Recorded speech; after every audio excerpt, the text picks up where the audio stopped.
Hey there, welcome to LSAT Demon Daily. I'm Eric Johansson, a teacher with LSAT Demon. Joining me is Nathan Fox, the co-founder of LSATdemon.com and the weekly podcast Thinking LSAT. Today, an email from Nikan.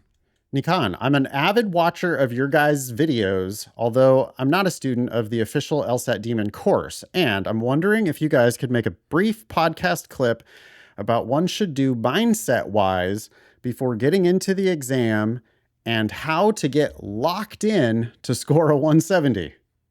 I want advice on this, but I also want motivation from you legends. Not gonna lie.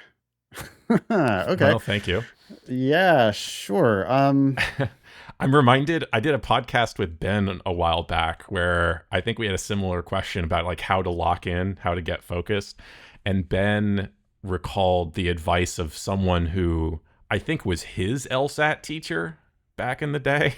And Okay. this guy who he worked with said that he would close his eyes and imagine a blue flame. What? Whatever. Mindfulness people have different mindfulness practices. And Sure. if that's what it takes, or if that helps you to get focused on what you're supposed to be doing. Yeah.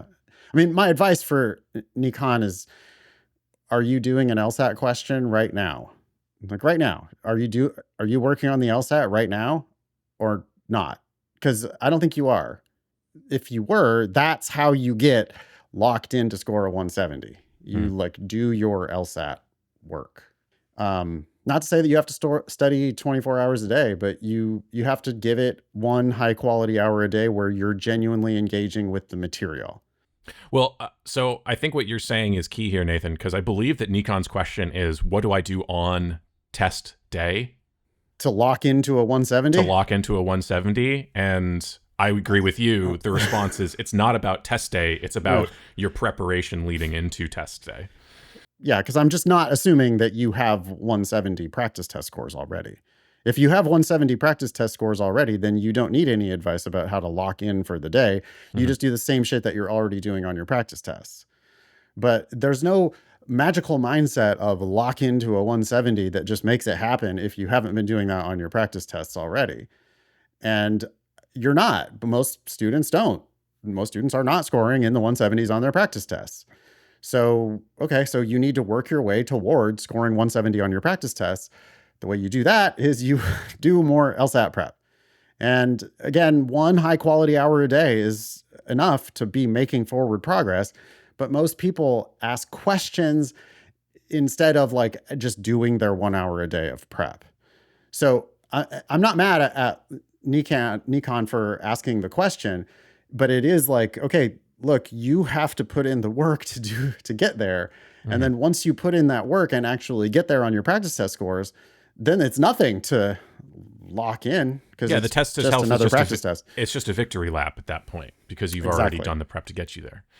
Yes. One thing that I'll add to this is I know maybe it's a defense mechanism, but I've certainly heard of students who seem to really not take their prep all that seriously. Like they approach practice questions or drilling kind of lackadaisically.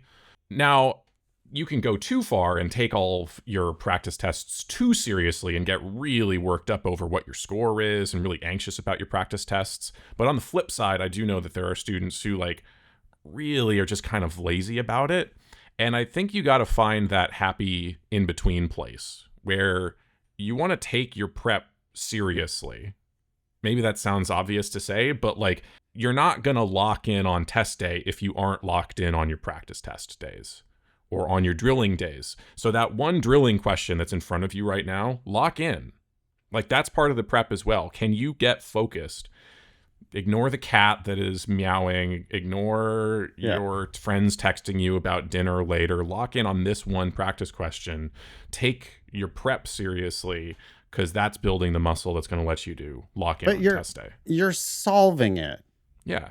Right? Like do it like you do Sudoku. I mean, you have to get it right. Like you're not just like putting random numbers. You're solving that shit, right? Well, I mean, it depends. I can imagine people solving Sudoku and thinking, this doesn't really matter. Or I'm going to pencil in this guess. And I guess maybe I do Sudoku in a different way. And maybe there's like a lesson there. You need to understand that this is a thing that is there to be solved. There's a right answer and there's 4 wrong answers.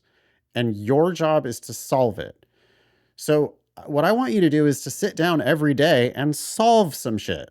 So yeah, no, I don't mean have a background conversation while you do, have coffee Right. with a friend and do Sudoku. No, that's not what I'm talking about. I'm talking about like you've decided that you're going to correctly solve the Sudoku puzzle. Yeah. Or you're going to finish the crossword, or you're going to solve whatever, I And don't know, just it's the one thing that you're doing right now in this moment. and even if it's not, you're gonna get it right. Like you're gonna figure it out. You're gonna finish it, is what I'm saying. Like you're gonna finish that one question correctly. And if not, you're gonna be like pissed. Like you're gonna thoroughly investigate why you didn't. You're gonna solve that one puzzle. Yeah. At a time. And you're gonna do that every single day until your practice test scores start showing you 170 or whatever else it is. That's what locked in is. But it's not like a getting pumped up for a, like I'm not talking about like putting on your favorite rage song or whatever. I'm not talking about like getting yourself up for anything. I'm just talking about like that question is there to be solved. There's 1 right answer, 4 wrong answers, and you can solve this. You can know that you're correct before you check your answer. And if you're not willing to just do that and practice doing that and get good at doing that, then you're never going to get to whatever your goal is. It's like simpler than you think, but you do have to actually do it.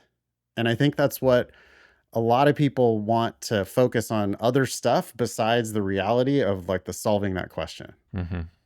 Any other advice for Nikon? If all that doesn't work, remember that blue flame. Perfect. Email daily@lsatdemon.com if you'd like to ask us a question or share some LSAT or law school admissions news. Thanks for listening.